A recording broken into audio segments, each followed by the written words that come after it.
Hello friends, I'm EdiWako. Today we have breaking news. While Terra Classic, LUNC, is trying to gain momentum with its resurrection project, it is predicted that LUNC can make a surprise rally at the end of December. While FTX's bankruptcy and the Fed's interest rate policies continue to create a domino effect in the cryptocurrency market, Terra is doing her best to stay afloat. While the information that SHIB will enter Japan instills confidence in the investor, a surprise rally is expected from LUNC. While investors await regulation, CoinMarketCap is optimistic for Terra Classic, expecting the momentum to rise exponentially. CoinMarketCap has announced its prediction that will turn the eyes of investors to LUNC.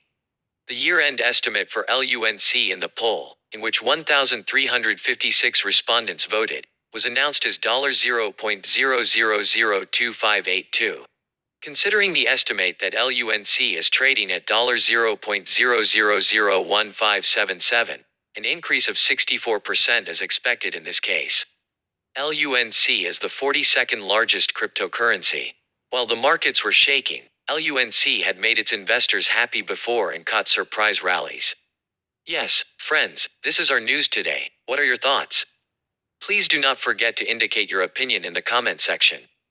Please don't forget to turn on notifications by subscribing to me.